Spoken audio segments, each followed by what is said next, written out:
بسم الله الرحمن الرحيم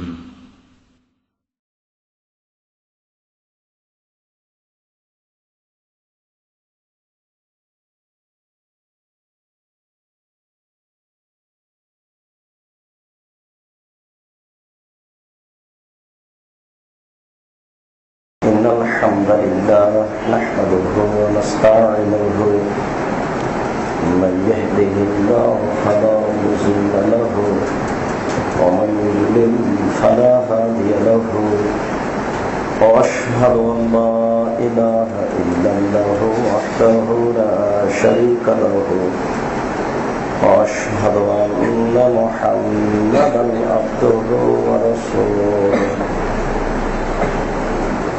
أما بعد فإن خير الحديث كتاب الله وخير الهدى هدى محمد صلى الله عليه وسلم وشر الأمور محدثاتها وكل محدثة بدعة وكل بدعة ضلالة وكل ضلالة في النار.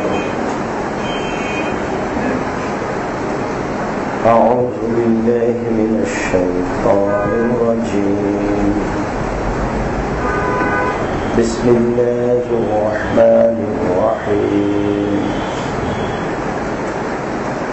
والعصر إن الإنسان لفي خسر إلا الذين آمنوا وعملوا الصالحات وتواصوا بالحق وتواصوا بالصبر.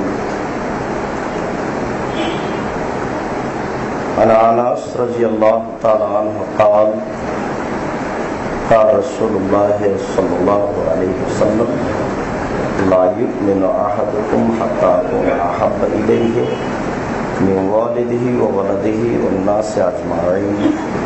رواه البخاري ومسلم. عن أبي هريرة رضي الله تعالى عنه قال قال رسول الله صلى الله عليه وسلم الإيمان بضع وسبعون شعبة فأفضلها قول لا إله إلا الله وأدناها إماطة الأذى عن الطريق والحياء شعبة من الإيمان. رواه البخاري ومسلم.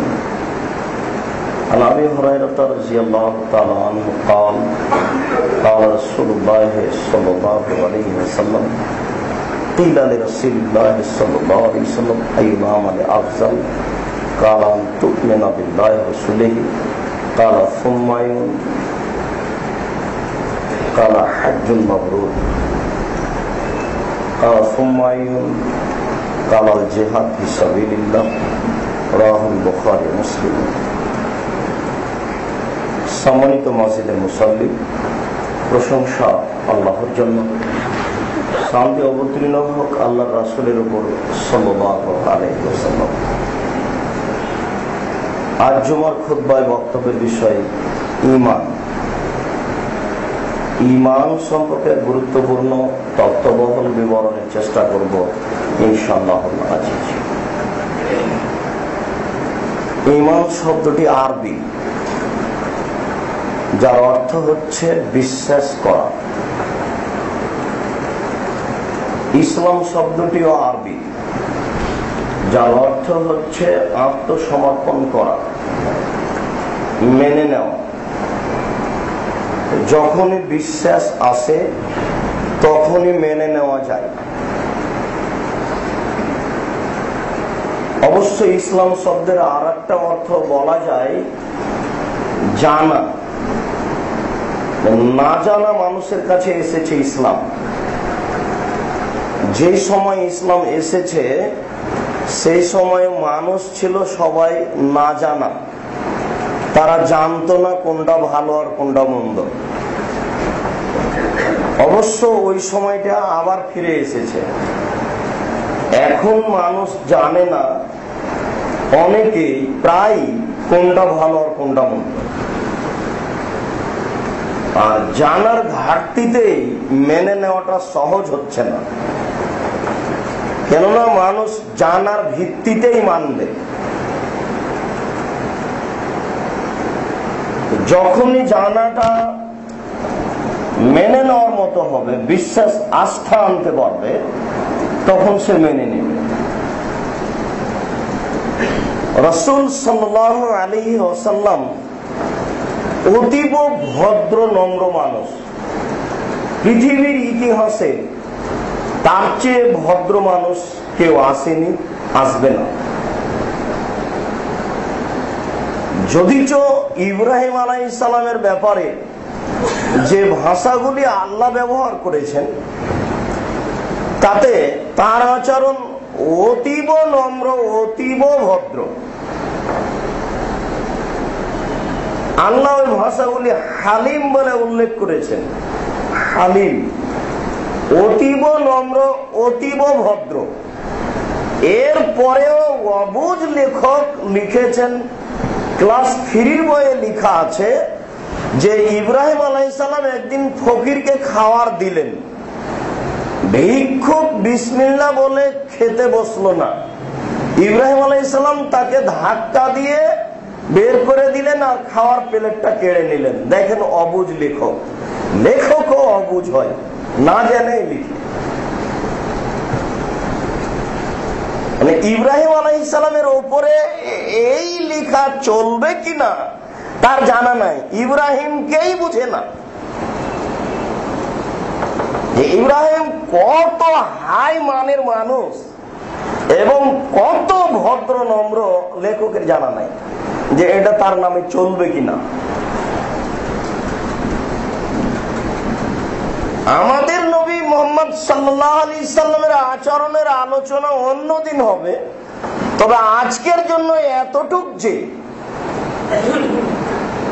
আনাস রাদিয়াল্লাহু তাআলা আনহু বলছেন যে আমি রাসূলের খাদেম হিসেবে ছিলাম একটানা 10 বছর। আমি রাসূলের বাড়িতে খাদেম হিসেবে থেকেছি একটানা 10 বছর। 10 বছরে তিনি আমাকে বলেননি লেমা কুলতা লেমা ফাল, কেন বললে, কেন করলে, এইভাবে তিনি আমাকে কোনো কথা 10 বছরে বলেননি। একজন সাহাবী বলছেন যে আমি মসজিদে যখন ঢুকলাম তখন সালাত চলছিল, আমার হাঁচি আসলে আমি বললাম আলহামদুলিল্লাহ। তো লোকেরা আমাকে চোখ দেখিয়ে থামতে বলছে, চোখ দেখিয়ে, ও তাকাচ্ছে ওদের দিকে। তো আমি বললাম যে তোমরা আমাকে চোখ দেখাচ্ছ কেন? ওরা এই উরু রানের উপরে আঘাত করে আমাকে ঠেকাচ্ছে, যেহেতু উল্টা চলে গেল। তো আমি তখন বুঝলাম যে এরা আমাকে চুপ থাকার জন্য প্রাণপণে চেষ্টা করছে। এটা আমি বুঝে গেলাম, বুঝতে দেরি হলো। তাহলে এবার সালাম ফিরার পরে উনি আজ করছেন হয়তো বা তিনি আজকে আমাকে কিছু বলবেন। উনি এখন বলছেন যে মা জারাবানি ওমা সাতামানি ওমা কাহারানি, না তিনি আমাকে মারলেন, না তিনি আমার নিন্দা করলেন, না তিনি আমার উপরে কঠোরতা করলেন। 3টা ভাষা উল্লেখ করছেন। না তিনি আমাকে মারলেন, না তিনি আমাকে গালি দিলেন, না তিনি আমার উপরে কঠোরতা করলেন। তাহলে কঠোরতার একটা মান আছে, গালিরও একটা স্তর আছে, মারারও একটা স্তর আছে। তিনি আমাকে কোনটাই করলেন না। তিনি বললেন যে এটা সলাত, সলাতে নিজের ভাষা চলে না। এটা সলাত, তুমি যে হাঁচির উত্তরে বললে আলহামদুলিল্লাহ, এটা মানে নিজের ভাষা চলে আসলো। এই সলাতের মধ্যে এটা চলে না। সলাতে ব্যক্তিগত ভাষা চলবে না। আরবি যারা, আরবিরাও আরবিতে কোনো দোয়া বানিয়ে বলতে পারবে না। যদি কিছু বলাই লাগে তাহলে সালাম ফিরার পরে। তো আমি ভদ্রতা দেখাতে গিয়ে 2টা কথা শোনালাম, এরপরে সমাজ মেনে নেয়নি। সমাজের লোককে তিনি বললেন যে লা ইলাহা ইল্লাল্লাহ, আল্লাহ ছাড়া কোনো মাবুদ নেই। তখন সমাজের লোকের মাবুদ ছিল 360 জন। ওরা এইগুলিকে মাবুদ বলে মানত। এসব মাবুদ তাদের বিচারের মাঠে সহযোগিতা করবে বলে তাদের ধারণা ছিল। আজও হাজারো মানুষ বলছে যে পীর ধরতে হবে, অথচ পীর মানেই বল। তার ত্রুটি আছে। এই পীর সহযোগিতা করবে, তাহলে সরাসরি আল্লাহকে ডাকা যায়? আল্লাহ কি এত অথর্ব এক সত্তা যে আর একজন দিয়ে ধরতে হবে? তাহলে যে ধরতে পারবে না সেই কি করবে? যে ওরকম পীর পাবে না এমন একটা জায়গাতে আছে পীর নেই, তাহলে ওর জন্য জাহান্নাম। তার মানে পীরও চিনেন না আল্লাহকে, মুরিদও জানে না আল্লাহকে। আল্লাহকে ধরার জন্য কোনো মাধ্যম লাগে না। উনি বললেন যে আল্লাহ ছাড়া কোনো মাবুদ নেই। তখন আত্মীয় স্বজন এত বড় ভদ্র মানুষ হওয়ার পরেও মেনে নিল না। তারা বলল,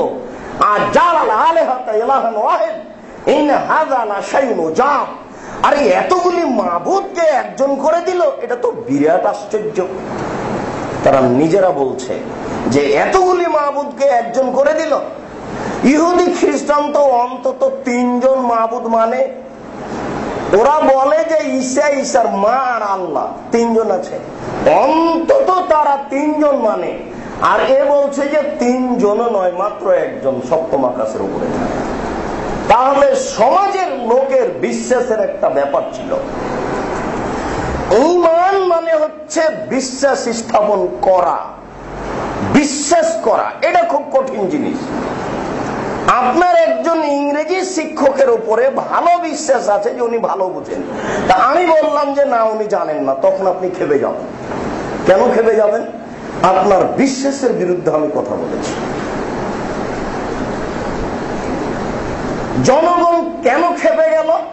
জনগণের বিশ্বাসের বিরুদ্ধে মুহাম্মদ সাল্লাল্লাহু আলাইহি সাল্লাম কথা বলেছে। বিশ্বাসই কঠিন। এই ঈমান, এই শব্দটাই কঠিন। ঈমানের ঘাটতির কারণে এত কিছু হচ্ছে। যেমন ধরুন যে মসজিদে একেবারে সারিবদ্ধ হয়ে একজন আর একজনের গায়ের সাথে লেগে বসে থাকতে পারেন না কেন? ঘটনা কি? ঈমানের ঘাটতি আছে। সালাম ফিরার পরে মসজিদ থেকে এত তাড়াহুড়া করে যেতে হচ্ছে কেন? গরম লাগে নাকি? না কোনো কিছু কামড় মারে নাকি? মসজিদ তো আহাবুল বেলাদে মাসাজিদুহা ওয়া আবগাজুল বেলাদে আসওয়াকুহা। আল্লাহর নবী পৃথিবীতে সবচেয়ে সচেতন মানুষ, আদমের চেয়ে, ইব্রাহিম আলাইহিস সালামের চেয়ে সবচেয়ে সচেতন হুঁশিয়ার মানুষ বলছেন যে সবচেয়ে প্রিয় জায়গা হচ্ছে মসজিদ আর সবচেয়ে নিকৃষ্ট জায়গা হচ্ছে বাজার। এখানে ভালো লাগছে না, সালাম ফেরার পরে অত তাড়াতাড়ি বের হতে হচ্ছে কেন? কেন বের হতে হচ্ছে? ঘটনা কি? কে বলছে বের হতে? যেটুকু ঈমানের ঘাটতি আছে সেটুকু জীবনে ক্ষতি নেমে আসবে, আর যেটুকু ঈমানের বাড়তি হবে সেটুকু জীবনে লাভ হবে। তবে ঈমান বাড়ে কম। যেমন আজকে যা বলবো এটা দিয়ে যদি মেনে নেওয়ার গতি থাকে তাহলে ঈমান বাড়বে। যা একটার পর একটা পর্যায়ে আমি বলছি আপনাকে। তো ঈমান শব্দের অর্থ হচ্ছে বিশ্বাস করা, আর ইসলাম শব্দের অর্থ হচ্ছে আত্মসমর্পণ করা, মেনে নেওয়া। যখন মানুষ মেনে নেয় তখন আর কোনো আপত্তি থাকে না।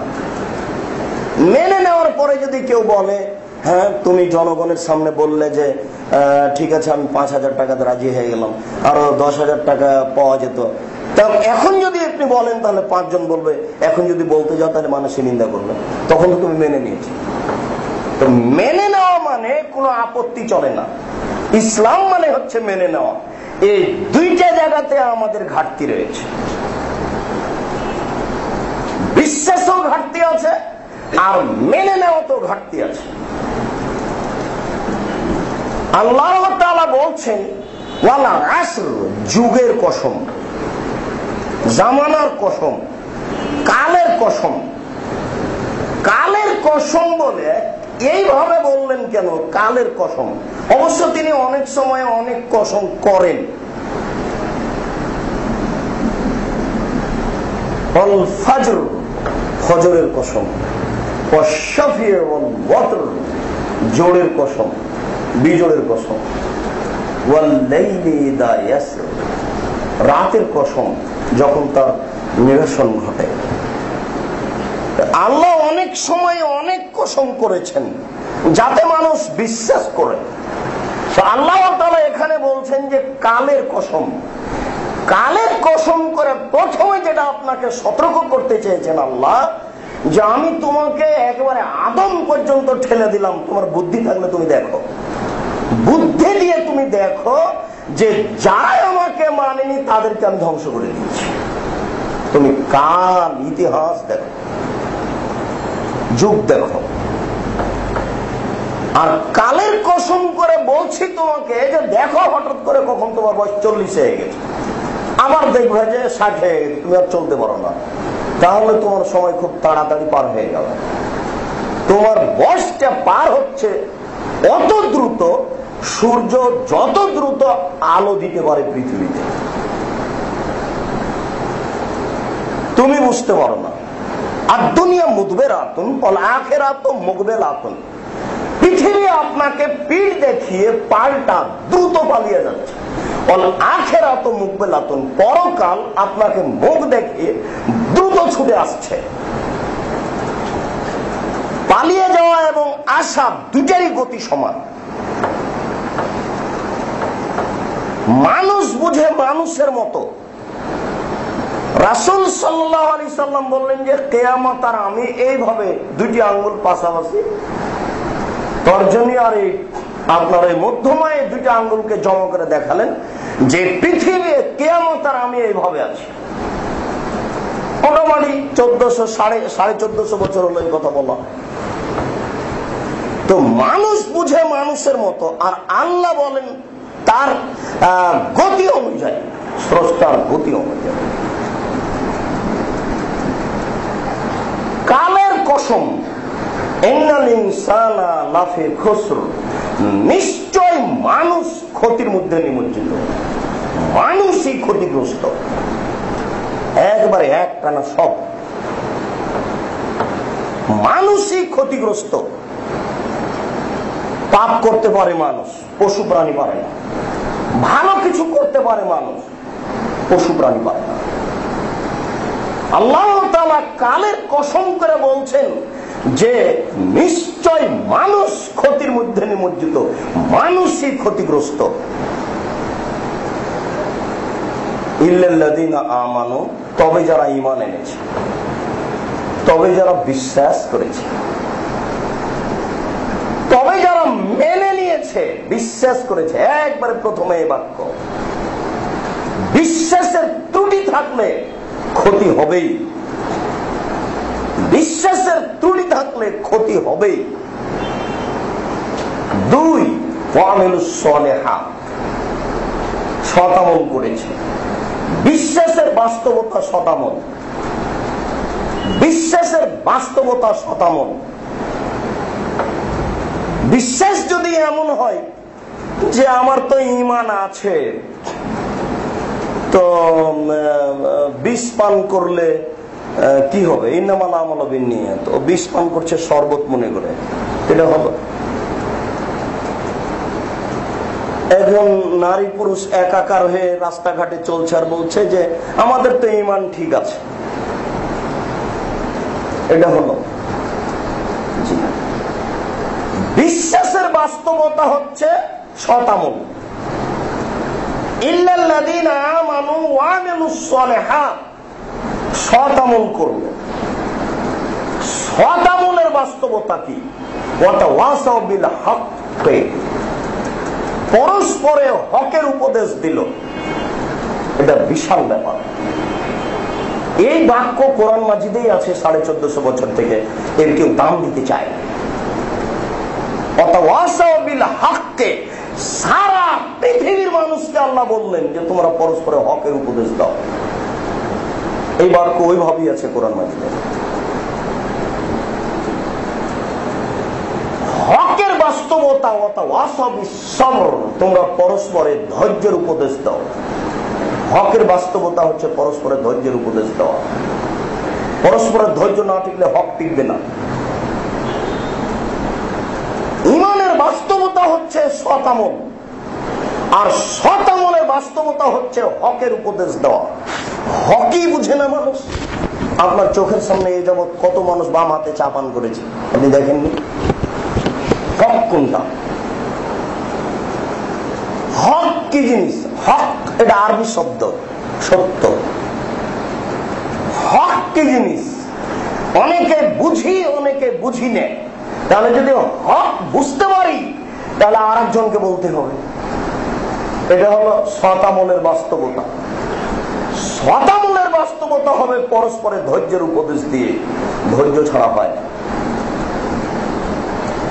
এখনই একজন আপনার কাঁধ ডিঙ্গে সামনে চলে আসো, আপনি বলবেন যে কি ব্যাপার, চোখ নাই নাকি, এভাবে চলে গেলেন কেন? আপনার ধৈর্য মার খেয়েছে, হবে না। আপনি হক বুঝতে পারেননি, মানে হকই বুঝতে পারেনি তো আর ধৈর্য কি দিয়ে আসবে? হকের বাস্তবতা হচ্ছে ধৈর্যের উপদেশ দেওয়া। বিশেষ করে অন্তত মোহাম্মদপুর আহলে হাদিস জামে মসজিদের মুসল্লির নিকটে বিনীত অনুরোধ, আপনাদের উপরে খুব ভালো ধারণা, জেনে শুনে সজ্ঞানে আমরা কোন স্বার্থ নিয়ে দিনের আলোচনা করি না, এটুকু আপনাদেরকে বিশ্বাস করার জন্য অনুরোধ করছি। আমাদের ব্যক্তিগত কোনো স্বার্থ নেই। ভুল হতে পারে, কেন? মানুষেরই ভুল। এই ব্যাপারে আপনাদেরকে আশ্বস্ত হয়ে বলবো, আশ্বস্ত হওয়ার অনুরোধ করে বলবো যে সম্ভবপর ঈমান এনে সৎ আমলের চেষ্টা করুন, যার বাস্তবতা হচ্ছে হকের উপদেশ দেওয়া। হক কি? আপনার চোখের সামনে 12টা পর্যন্ত ছেলে টিভি নিয়ে বসে আছে, এটা হক? কি উপদেশ দিলেন আপনি? আর চোখের সামনে আপনার ছেলে 2 কানে ইয়ারফোন লাগিয়ে বাজনা গান শুনছে, আপনি হকের উপদেশ দিলেন? হক কোথায়? নিজেকে নিজে ভুলে গেলে হক চিনা যাবে কি দিয়ে? কে কাকে বলবে? সব জায়গাতেই ত্রুটি মনে করে মনে করছে যে আমার আর লাগবে না, তা তো হবে না। ইব্রাহিম আলাইহিস সালাম আর তার স্ত্রী 2 জন, সারা পৃথিবীতে 2 জনের চলে, আপনার চলবে না? সারা পৃথিবীর মানুষ একদিকে, তারা 2 জন একদিকে। কোন জায়গাতে নত হয় না। নত হবে মানে সারা পৃথিবীর মানুষ একদিকে, তখনকার সরকার একদিকে। তার কথার ঢং দেখেছেন কত কঠিন সাহেব। সকল বলাতে বলছে, ইব্রাহিম বাজারে যাবা? না, আমাকে ভালো লাগে না, কেমন কেমন জন্য লাগে। বিকেলে এসে তারা দেখছে যে একটা মূর্তি এলো, সব ভেঙে চলছে মূর্তিখানায়। এই কে করেছে? ইব্রাহিম যুবক ছেলে করেছে। ডাকাও দেখি কে। ইব্রাহিম কে করেছে? আরে আমাকে বলেন কেন? ওই যে বড়জন কুড়াল ঘাড়ে করে আছে, তাকেই বলেন, বলে দিবে কে করেছে। তুমি এই কথা বলো? ও কি কথা বলতে পারে? ওর খেপে গেছে এই কথাতে। তখন আবার বলছেন, যে কথা বলতে পারে না তাকে মানো কেন? এটা তো আরো চটিয়ে দেওয়া হলো না? সরকারের সামনে কথা বলছে নির্ভীক মানুষ, একে বলে ঈমান। একে বলে ঈমান। কত ক্ষমতা তাদের! বাস্তব কি হবে তিনি কোনোদিন ভাবেননি। আর যাদের ঈমান বেশি তারা বাস্তবতা ভাবে না। কি হবে হবে সেটা হবে পরে। আহমদ ইবনে হাম্মাল 10 লক্ষ হাদিসের হাফেজ, তিনি বললেন কোরআন মাজিদ সৃষ্টিজীব নয়, কোরআন মাজিদ একটা বিধান। সারা দেশের লোক বলছে কোরআন সৃষ্টিজীব। সরকার বলছে আহমদের পায়ে রশি বেঁধে ওকে পিটাও, মরা কুকুরের মতো রাস্তায় টানো।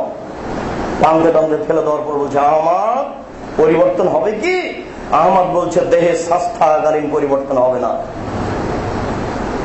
ঈমানের গতি। গাধার পিঠে ইমাম মালিককে চড়িয়ে দেওয়া হয়েছে। দেশের লোক বলছে মুতা বিবাহ চলবে, 10 দিনের জন্য 3000 টাকা দিয়ে একটা মেয়েকে বিবাহ করবে। একটা কথার কথা, যেটা শিয়াদের এখনো চলে। তো ইমাম মালিক বলছেন যে এই বিবাহ চলবে না, দেশের সরকার বলছে এই বিবাহ চলবে। কে বলছে চলবে না? ইমাম মালিক। তাকে ডাকাও, গাধার পিঠে চড়িয়ে দাও, মুখে চুলকানি লাগিয়ে দাও, তোমরা পিটাও, আর গ্রাম দিয়ে গাধা চলাও। এখন তিনি গাধার পিঠে চড়ে আছেন আর মুখে চুনকানি লাগানো আছে। এবার তিনি বলছেন, দেখো হে দেশবাসী, যারা চিনো তারা তো চিনো, যারা চিনো না তারা চিনো, আমি ইমাম মালিক, আমার দেহে শ্বাস থাকাকালীন আমি ফতোয়া থেকে ফিরে আসবো না। এটাই চূড়ান্ত। কি বলছে ইমাম? ইমাম আবু হানিফা রাহিমাহুল্লাহ জেলে, এরা এমনিতেই হানাফি, আবু হানিফা কেই চিনে না। এরা জোর করে 500 বছর পরে যে নীতি বানানো হয়েছে সেটা নাকি আবু হানিফা। বিচারের মাঠে আবু হানিফা উল্টা দাঁড়াবে, তখন কি জবাব দিবেন দেখাবো। 500 বছর পরে টেকা লেখা হলো, কোথায় তিনি 150 বছর আগে মারা গেছেন। হাদিসের সূত্র থাকার পরেও হাদিস চলে না, আর এর কোন সূত্রই নাই, এমনি কি করে চলে? ইমাম মালিক, ইমাম আবু হানিফা রাহিমাহুল্লাহ ইমানের দিকে কেউ দেখতে চায় না। ইমাম আবু হানিফা, জি আপনাকে ইরাকের করা হবে, হাইকোর্টের প্রধান বিচারপতি করা হবে। জি না, আমি সরকারের অধীনে চাকরি করতে রাজি নই। না, করতেই হবে। সরকারের মুখ দেখে আবু হানিফা ফতোয়া দিতে পারে না। জেলখানায় বন্দি করা হবে, তাতে আসে যায় না। সকালে 10 লাঠি পিটানো হবে, নাস্তার সাথে ভালো মিক্স করে দেওয়া হবে, তাতে আসে যায় না। পিটিয়ে জেলখানায় মারা হবে, তাতে আসে যায় না। বিষ পান করিয়ে জেলখানায় মারা হবে, তাতে আসে যায় না। আবু হানিফা সরকারের কোনো চাকরি করবে না, বিষ পান করিয়ে মারা হবে। তুমি কি জানো? 20 রাকাত তারাবি নিয়ে তুমি ব্যস্ত হয়ে গেছো। 20 রাকাত তারাবি পড়তে হবে এই নিয়ে। নবী করিম সাল্লাল্লাহু আলাইহি সাল্লাম বলেছেন, আসসালাতু সালাসা আসলাসিন, সালাত 3 ভাগে বিভক্ত। তার এক ভাগ হচ্ছে আত্মহুর ওযু, আর এক ভাগ হচ্ছে রুকু, আর এক ভাগ হচ্ছে সিজদা। ধরেন 2 রাকাত নামাজে 30,000 নেকি আছে। একটা কথার কথা, 2 রাকাত নামাজ পড়লে 30,000 নেকি হয়। তো ওযু যদি ঠিক না হয় তাহলে 10,000 গেল, যদি রুকু ঠিক না হয় তাহলে আর 10,000 গেল, যদি সিজদা ঠিক না হয় তাহলে আর 10,000 গেল, 30,000 গেল। তুমি একবারে বন্দুকের গুলির মতো 20 রাকাত তারাবি পড়ে নিলে হয়ে গেল। ইমাম আবু হানিফাকে এইভাবে ভালোবাসা দেখানো যায় না, ঈমান হতে হবে। সম্মানিত মসজিদের মুসল্লি, আল্লাহ তাআলা যেভাবে বলেছেন সেই বিষয়টি আবার ধরুন এইভাবে। মহান আল্লাহ বলেন, নিশ্চয় মানুষ ক্ষতির মধ্যে নিমজ্জিত, তবে যারা বিশ্বাস করেছে। এটা খুব কঠিন ব্যাপার, বিশ্বাসে আমাদের ঘাটতি আছে। 2, বিশ্বাসের বাস্তবতা হলো সৎ আমল করেছে। 3, সৎ আমলের বাস্তবতা হলো পরস্পরের হকের উপদেশ দিয়েছে। 4, পরস্পরের হকের উপদেশের বাস্তবতা হচ্ছে ধৈর্যের উপদেশ দিয়েছে। হক মানুষ মেনে নেবে না, হক বড় তিতে, তখন আপনাকে ধৈর্য ধারণ করতে হবে। হক বড় তিতে, তখন আপনাকে ধৈর্য ধারণ করতে হবে এবং পরস্পরকে বলতে হবে ধৈর্য ধারণ করো। এখনই সরকারি চাকরি ছেড়ে দিলে স্ত্রী উল্টে যাবে, ছেলে মেয়ে উল্টে যাবে, পয়সার ইনকাম কমে যাবে, বড় রুই মাছ কিনা কমে যাবে। তখন কি হবে? ঈমান ঠেকে যাবে, যে ধৈর্যের উপদেশ দিতে হবে। ঈমান ঠেকে যাবে, ধৈর্যের উপদেশ দিতে হবে। আবু হুরায়রা রাদিয়াল্লাহু তাআলা আনহু বলেন, রাসূল সাল্লাল্লাহু আলাইহি ওয়াসাল্লাম বলেছেন, আলিমান বিজওয়া সাবুনা শুবা ফাফজালাহা ক্বালু লা ইলাহা ইল্লাল্লাহ ওয়া আদনাহা ইমাতাতুল আযানিত তারিক। ঈমানের 70টি ভাগ রয়েছে, তার সবচেয়ে বড় ভাগ হচ্ছে লা ইলাহা ইল্লাল্লাহ বলা।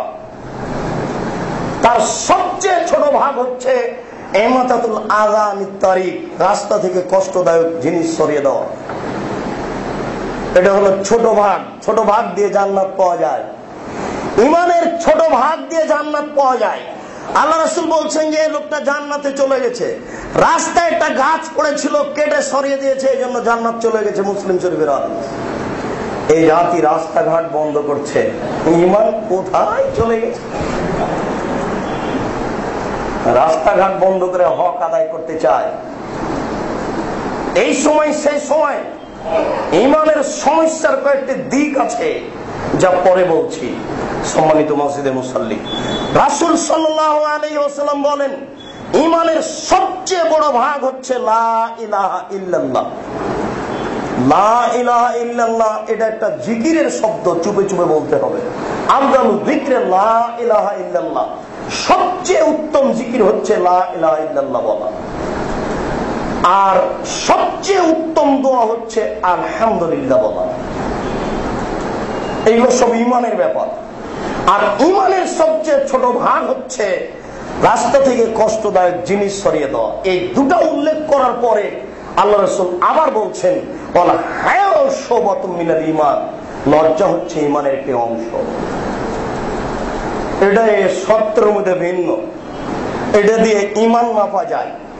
আল্লাহ তাআলা কোরআন মাজিদে বলেছেন নিশ্চয় সালাত মানুষকে অশ্লীল অপছন্দ কাজ থেকে দূরে রাখে। নিশ্চয় সালাত মানুষকে অশ্লীল অপছন্দ কাজ থেকে দূরে রাখে। তো এখন তো আমরা দেখছি বহু মানুষ 5 ওয়াক্ত নামাজ পড়ে, দলাদলি ঠিকই আছে। দল তো ঈমানের বিরুদ্ধে, দলের সাথে ঈমানের কোনো সম্পর্ক নেই। যেসব জিনিসে ঈমান মায়ের খায় তার একটা হচ্ছে দলাদলি করা।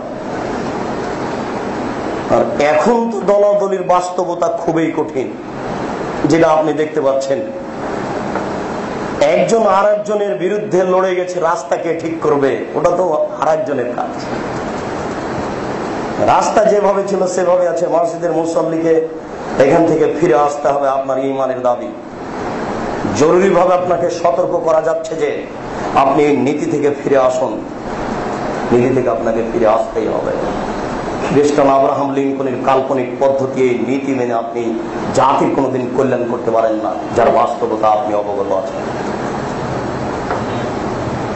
সম্মানিত মসজিদের মুসল্লি, রাসূল সাল্লাল্লাহু আলাইহি ওয়াসাল্লাম যে বললেন, আমরা যা দেখতে পাচ্ছি যে সালাত মানুষকে অশ্লীল কাজ থেকে দূর করে, কথা আল্লাহ বলছেন। কিন্তু একজন মানুষ 5 ওয়াক্ত নামাজ পড়ে, তাহাজ্জুদ পড়ে, এরপরেও তার এত পাপ কেন? একজন নারী 5 ওয়াক্ত নামাজ পড়ে, তাহাজ্জুদ পড়ে, তারপরে হাটে বাজারে যায় কেন? কি করে যায়? তারপরে রাস্তাঘাটে এভাবে চলে কি করে?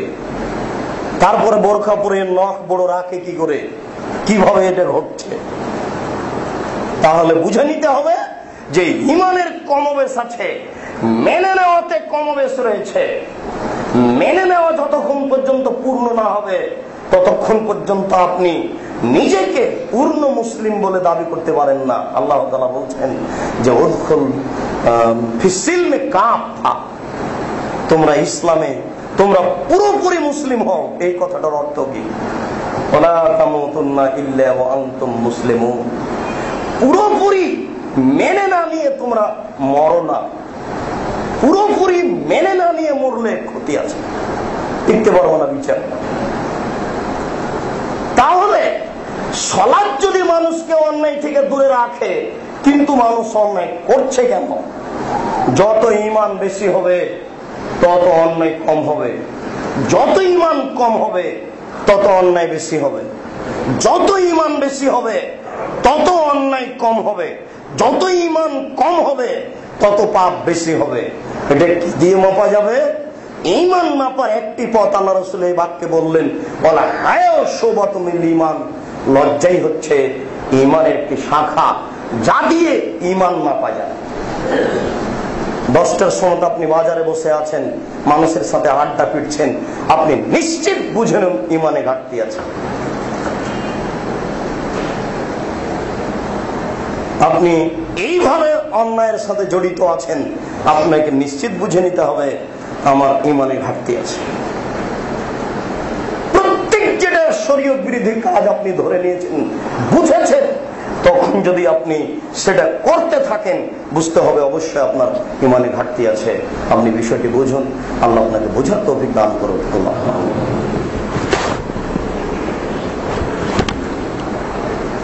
আলহামদুলিল্লাহ ওয়াহদা ওয়াসসালাতু ওয়াসসালামু আলা মান লা নাবিয়্যা বা'দা।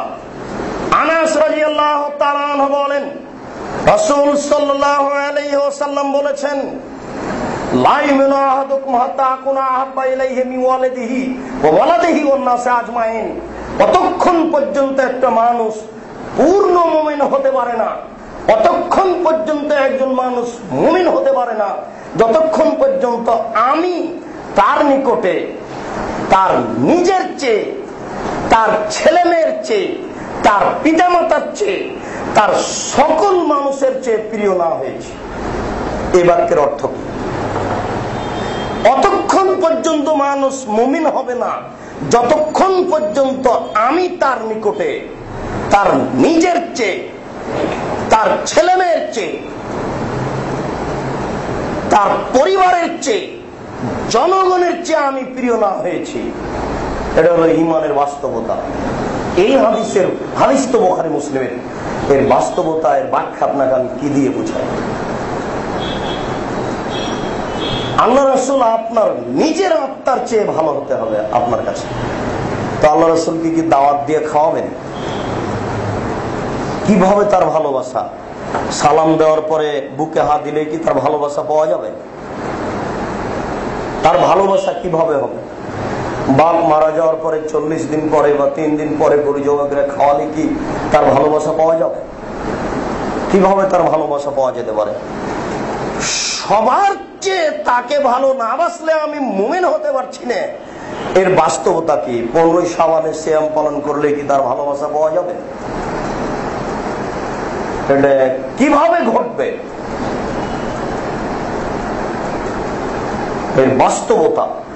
এর বাস্তবতা একটা সাধারণ। আপনার পকেটে ছেঁড়া টাকা আছে আর ভালো টাকা আছে নতুন, আপনি দেওয়ার সময় কোনটা দিবেন? আগে ভালোটা দিতে হবে, ছেঁড়াটা পরে দিতে হবে। এখন আপনার ঈমান পরীক্ষা হচ্ছে। গাড়িতে উঠেছেন 2 জন, এই গাড়িতে উঠে যেটা ভালো সেটা আপনার সাথে আর একজন আছে, তাকে বলতে হবে আপনি ওখানে বসেন, আমি এদিকে বসি। এটা হলো ঈমান। একসাথে 2 জন খেতে বসেছেন, একটা গোশতের টুকরা বড় আর একটা ছোট, আপনার মনে বলছে যে বড়টা আমি নিই, কি করবেন? বড়টা নিজে হাতে তাকে তুলে দিতে হবে, ছোটটা আপনাকে দিতে হবে। এটা হলো ঈমান। রাসূল সাল্লাল্লাহু আলাইহি ওয়াসাল্লাম 23 বছরের জীবন, পুরো জীবনটা ঈমানের বাস্তবতা আপনাকে দেখালেন যে এইভাবে ঈমানের বাস্তবায়ন করা যায়। আমাকে এই সব জায়গাতে মূল্যায়ন করে ঈমানের বাস্তবতা আনা যায়। ওমর রাদিয়াল্লাহু তাআলা আনহু বলেন, একদা আমরা রাসূলের পাশে বসেছিলাম, হঠাৎ একজন লোক চলে আসলেন, রাস্তা দিয়ে হেঁটে আসে, আমরা বুঝতে পারলাম না। ইসতালা আলাইনা রাজুলুন শাদীদু বায়াজি সিয়াবে শাদীদু সাওদি শারে লা ইউআনাইহা সার সাফার ওয়ালা ইয়ারফা আহাদুম মিন্না হাত্তা জালাসা ইলা নবী সাল্লাল্লাহু আলাইহি ওয়াসাল্লাম ওয়াসলা রুকবাতা ইলা রুকবাতায়ে ওয়া কাফায়া লা ফাহিজাইহে।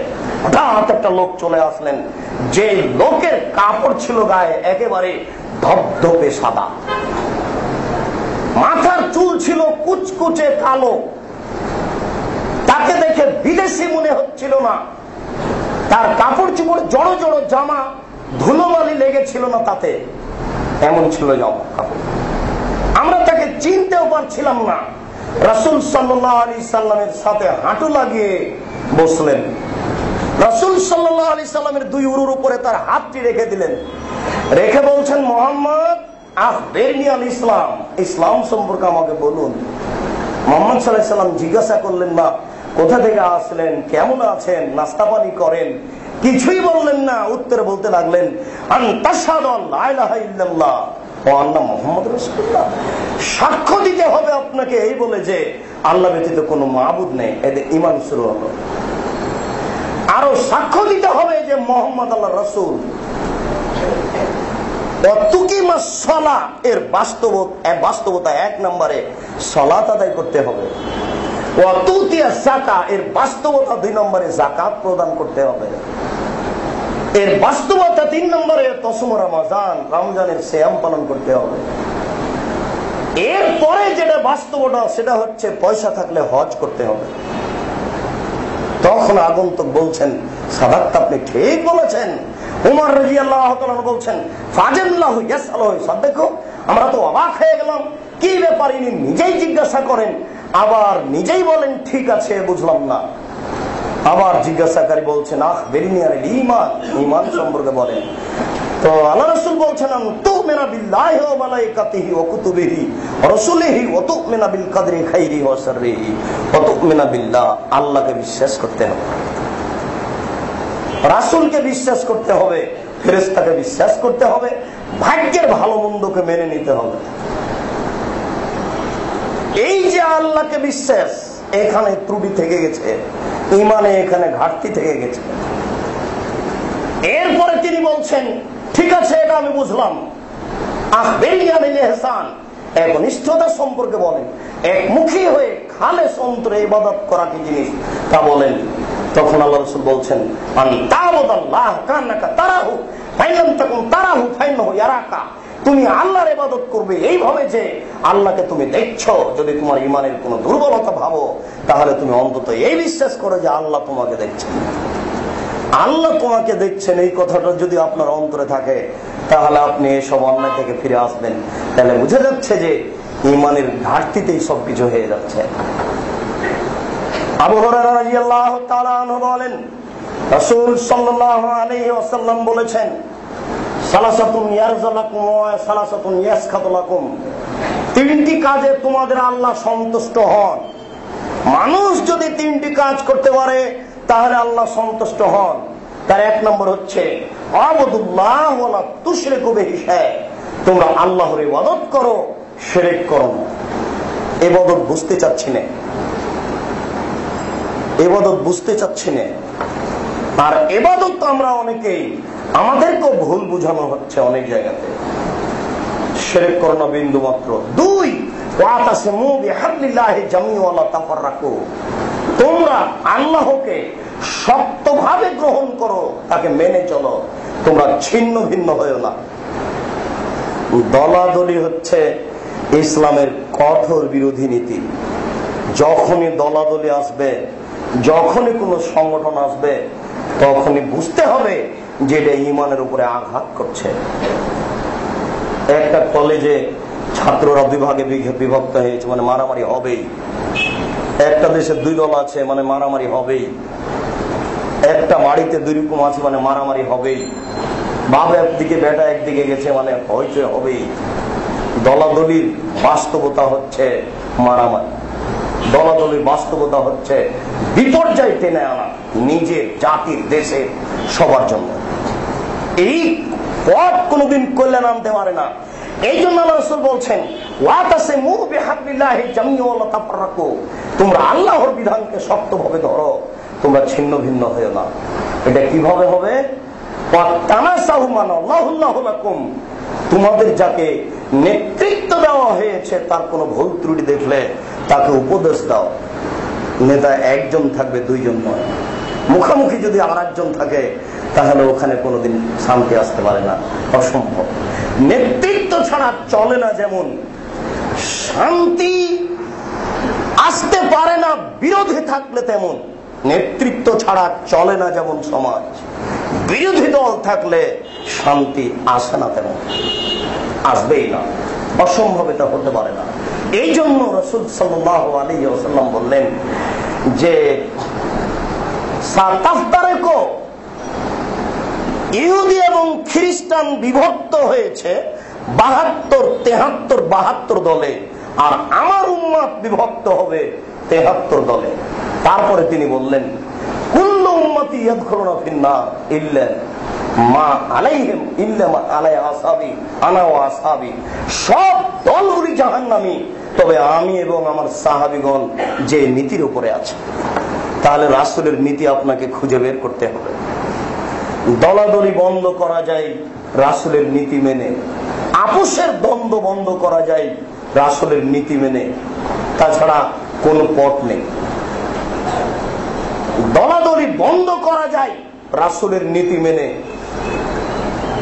আপোষের দ্বন্দ্ব বন্ধ করা যায় রাসূলের নীতি মেনে, এছাড়া বিকল্প কোনো পথ নেই। এই পথ থেকে আপনাকে ফিরে আসতে হবে। এই দলাদলি সম্পর্কে আমরা একদিন বিস্তারিত বিবরণ শুনবো। আজকের জন্য রাসূল সাল্লাল্লাহু আলাইহি সাল্লাম বলছেন যে তিনটি কাজে মানুষের ধ্বংস নেমে আসে, তার একটি হচ্ছে কাসরাতুস সওয়াল, বেশি জিজ্ঞাসা। ধর্ম সম্পর্কে, সমাজ সম্পর্কে বেশি জিজ্ঞাসা। অত জিজ্ঞাসার প্রয়োজন নেই, অত ভাবারও প্রয়োজন নেই। সরকার বলছে ছেলে মেয়েকে সমানভাবে জমি দিতে হবে, সরকার বলছে বিবাহের বৈষম্য থাকবে না, তাহলে বোঝা যাবে যে এগুলো মানুষের এমনি কথা, এগুলো হচ্ছে অজ্ঞতার পরিচয়। কোরআন মাজিদ জাতির জন্য কিয়ামত পর্যন্ত থাকবে। সারা পৃথিবীর মানুষ যদি উল্টে যায় কোরআনের বিরুদ্ধে, তবু কোরআন কোরআনই থাকবে, তবু কোরআন কোরআনই থাকবে। এটা হলো অজ্ঞতার পরিচয়, এটা হলো অজ্ঞতার পরিচয়, এটা হচ্ছে দলাদলির বাস্তবতা। এখান থেকে আপনাকে ফিরে আসতে হবে, এই সব জিজ্ঞাসা থেকে ফিরে আসুন। ওয়াজাতুল মাল, এইভাবে পয়সা ব্যয় করেন না। ফকির মিসকিনকে পয়সা দিতে হবে। কিলা ও কালা, ও কি বললো, ও কি করছে, এদিক দেখতে হবে না, আপনি নিজেরটা দেখুন। ও কি বললো, ও কি করছে, এদিক দেখতে হবে না, আপনি নিজেরটা দেখুন। রাসূল সাল্লাল্লাহু আলাইহি ওয়াসাল্লামকে বলা হলো মান নাজাত, বাঁচার পথ কি? তখন আল্লাহ রাসূল বললেন আলজাম লিসানা, তুমি মুখ বন্ধ করো। মুখ বন্ধ করে বাঁচার পথ খোঁজা যেতে পারে, মুখ খুলে নয়। মুখ বন্ধ করে বাঁচার পথ খোঁজা যেতে পারে, মুখ খুলে নয়। দুই, অলেসাকা বাইতাক, তুমি তোমার বাড়িকে প্রশস্ত করো। আপনাকে আর আপনার স্ত্রীকে আজকে বাড়িতে ঢুকে যেতে হবে। জরুরি প্রয়োজন ছাড়া বাড়ি ত্যাগ করা যাবে না, এছাড়া বাঁচার কোনো পথ নাই। জরুরি প্রয়োজন ছাড়া বাড়ি ত্যাগ করা যাবে না, এছাড়া বাঁচার কোনো পথ নাই। তিন, অবদালা খাতিয়ে থেকে নিজের পাপের জন্য কাঁদো, পাপের জন্যই কাঁদতে হবে, এছাড়া বাঁচার কোনো পথ নেই। সম্মানিত মসজিদের মুসল্লি, রাসূল সাল্লাল্লাহু আলাইহি সাল্লাম বললেন সালাসাতুন মুনজিয়াতুন, তিনটি কাজে মানুষের কল্যাণ নেমে আসে।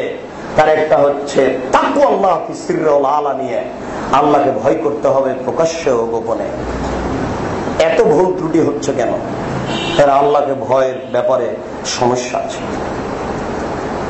ওই যে বিশ্বাসের ত্রুটি, আল্লাহকে ভয়ের ব্যাপারে সমস্যা আছে, নইলে এমনটা হচ্ছে কেন?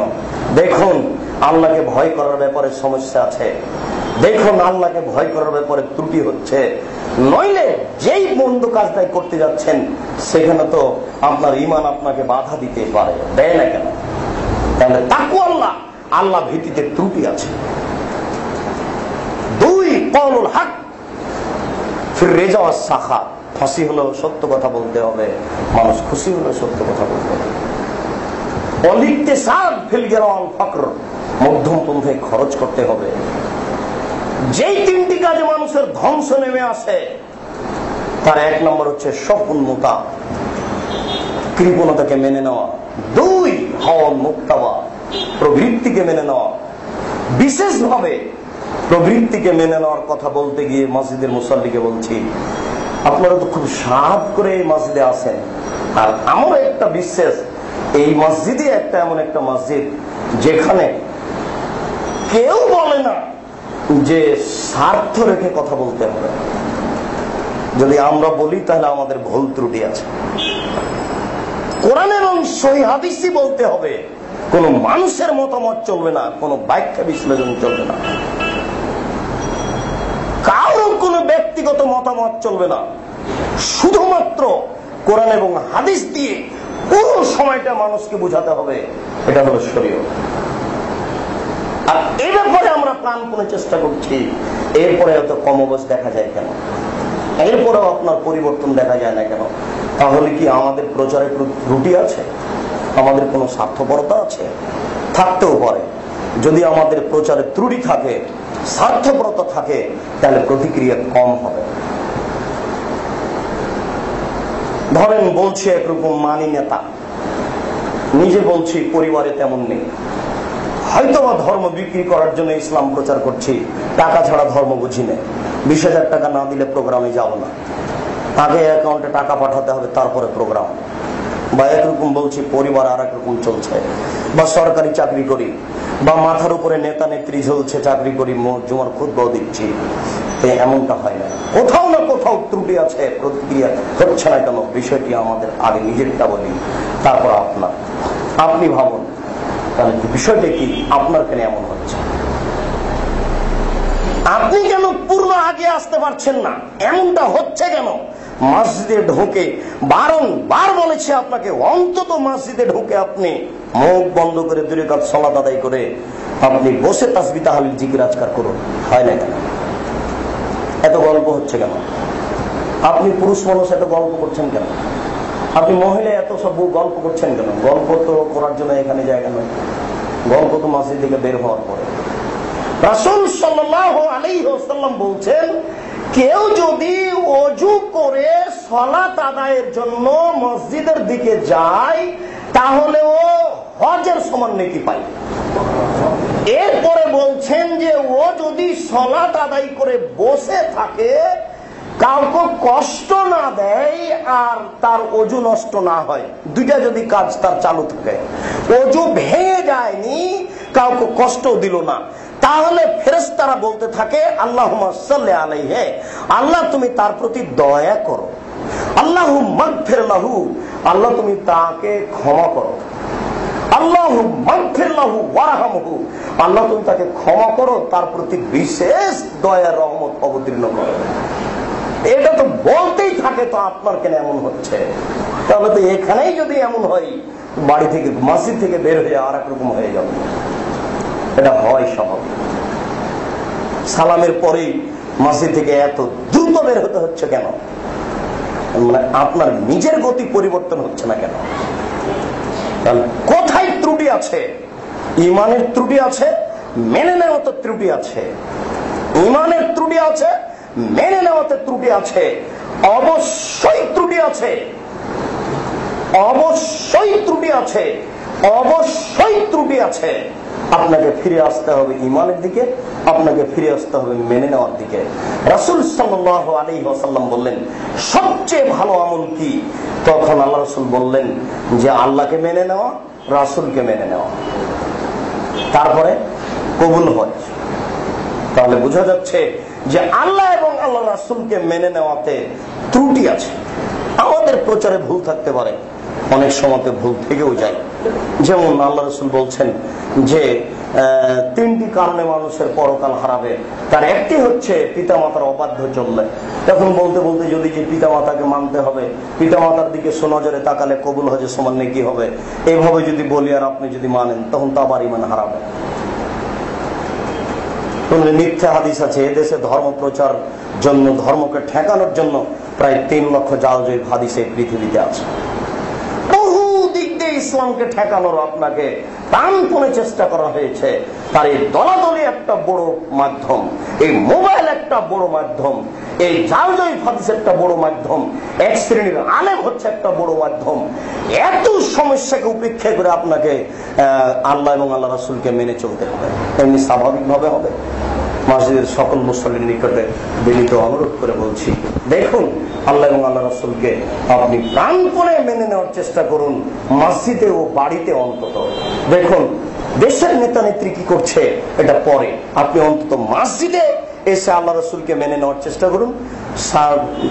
দোয়া করে মসজিদে ঢোকার চেষ্টা করবেন, মসজিদে ঢোকে একেবারে সুন্দরভাবে প্রথম কাতারে যেন আর একজন ঢুকতে না পারে, পিছন দিক থেকে এমন ভাবে সুন্দর হয়ে বসবেন যেন পাশে আর একজন জায়গা না পায়। একবারে পাশাপাশি বসে 2 রাকাত সালাত আদায় করে বসে তাসবিহ তাহলিল করবেন মুখ বন্ধ করে। মসজিদের মুসল্লি আপনারা সম্মানী মানুষ, তো এইভাবে অনুরোধ করা যাচ্ছে। এরপরেও যদি আর একজন বুঝতে পারে যে গল্প করছেন, তাহলে বোঝা যাবে যে আপনি এখন আল্লাহ এবং আল্লাহ রাসূলকে মেনে নিতে পারছেন না, এখানে ত্রুটি আছে। সালামের পরে এত দ্রুত বের হতে হচ্ছে কেন? যদি ওযু ভেঙেও যায় তা আপনি ঘন্টার ঘন্টা থাকতে পারবেন, কোনো সমস্যা নেই। ওযু ভেঙে গেছে মসজিদে থাকা যাবে না, এই কথা নয়। আল্লাহু আকবার, আস্তাগফিরুল্লাহ, আস্তাগফিরুল্লাহ, আস্তাগফিরুল্লাহ, আল্লাহুম্মা আনতাস সালাম ওয়া মিনকাস সালাম, তাবারাকতা ইয়া যাল জালালি ওয়াল ইকরাম। আর অনেক দোয়া, অন্তত আয়াতুল কুরসি। রাসূল সাল্লাল্লাহু আলাইহি সাল্লাম বলছেন, মানুষ ফরজ সালাতের পরে যদি আয়াতুল কুরসি পড়ে তাহলে জান্নাতে চলেই গেছে। তো ঢোকেনি কেন? ও মরেনি এজন্য। তো এত বড় কথা আপনি মূল্যায়ন করবেন না? সালাম করে চলে যেতে হয় কেন? মসজিদ সকল দিনই ভাই বোনকে এই বিষয়টি বিশেষভাবে আজকের ইমানি খুতবার আলোচনা রেখে অনুরোধ করছি, আপনি প্রাণপণে মেনে চলার চেষ্টা করুন। ইমাম সাহেবের আমিন যখন শুরু হবে তখন আপনি আমিন বলবেন। ইমাম সাহেব যখন কোনো আয়াত পড়েন, যাতে উত্তর দিতে হবে সে আয়াতগুলো আপনাকে নীরবে উত্তর দিতে হবে, সরবে নয়। মসজিদে এসে খুতবা হওয়া পর্যন্ত সালাত আদায় করতেই থাকবেন যত রাকাত সম্ভব। যখন খুতবা শুরু হয়ে গেছে তখন বসে চুপচাপ খুতবা শুনতে থাকবেন, জিকির আজকার করতে থাকবেন।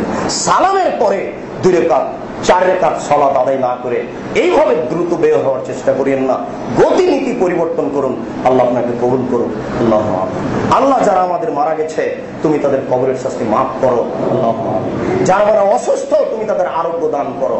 যারা আমরা বেঁচে আছি তুমি তাদেরকে তোমার রাসূলের পদ্ধতি অনুযায়ী চলার তৌফিক দান করো। আল্লাহুম্মা আমিন। এই দাবি এ দাওয়া তোমার দরবারে রেখে আজকে তোমার খুতবা এখানে শেষ করলাম।